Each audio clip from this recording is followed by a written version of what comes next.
Why do so many men today feel powerless in front of women? Why do they feel like they're constantly chasing, performing, competing, and never truly winning? Why is it that despite all the progress, all the confidence-building messages, and all the dating advice, men still feel lost in the modern sexual marketplace? To understand this, we have to go back, way back, to Sigmund Freud. Freud was the first to say it out loud. Human behavior is not as rational as we'd like to believe. It's driven by something deeper, something darker, something instinctive.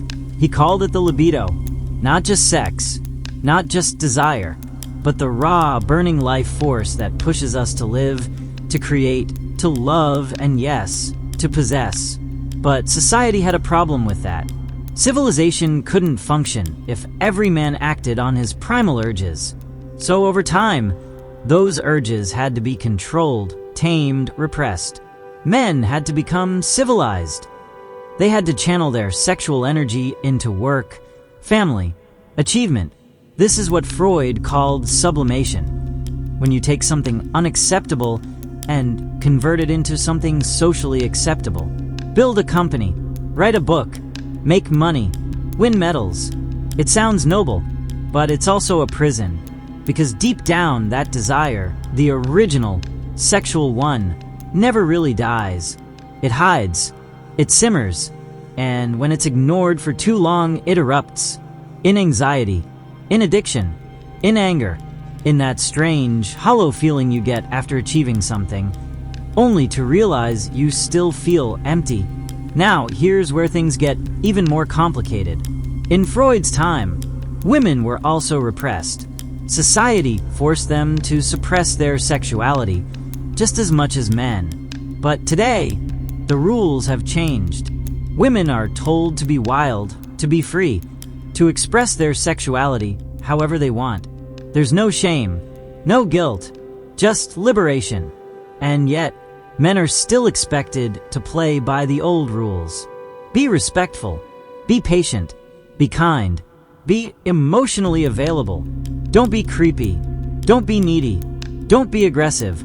What used to be considered masculine traits, assertiveness, confidence, dominance, are now labeled toxic. So what happens?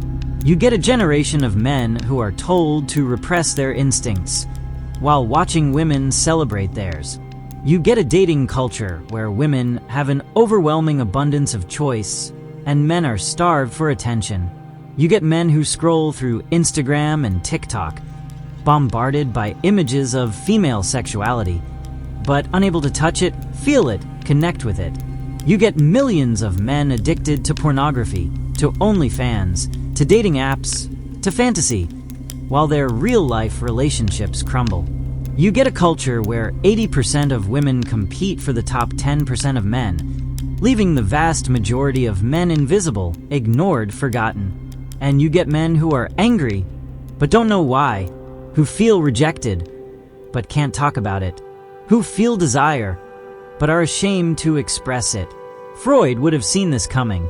He knew that when a society represses natural instincts, it creates neurosis, dis-ease, disconnection. We're not just living in a sexual revolution. We're living in a psychological crisis.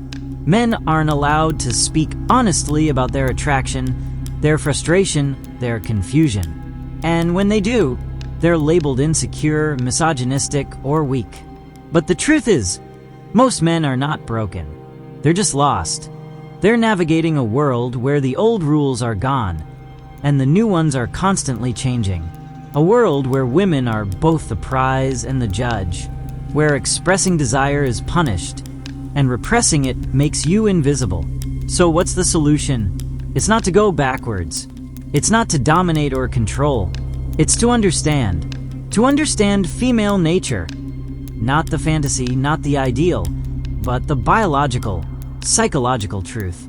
To understand male desire, not as shameful or dangerous, but as a source of power, creativity, vitality. To stop outsourcing your masculinity to algorithms, apps, or porn. To reclaim it. This isn't about blaming women. It's not even about blaming society. It's about seeing reality clearly, accepting the game for what it is. Because the man who understands human behavior, truly understands it, is no longer confused. He's no longer reactive. He sees the patterns. He knows the rules. And he plays his own game. That's what Freud wanted. Not for us to suppress our instincts blindly, but to become aware of them, to integrate them, to become whole. You don't have to be a slave to your desire, but you also don't have to be ashamed of it. You can master it. You can direct it. You can use it to become more than just a consumer, more than just a follower, more than just another frustrated voice in the void. You can become a man who sees through the illusion, a man who understands that attraction isn't about pleasing women. It's about knowing who you are. Because when you stop chasing approval, when you stop reacting to rejection, when you stop fearing your own desire, you become free. And in that freedom, you find power. Not power over others, but power over yourself. The kind of power that no one can take from you. Not the dating market, not society, not even your own past. So ask yourself again, are you really in control of your desires? Or are they in control of you? And more importantly, who taught you to be ashamed of them in the first place?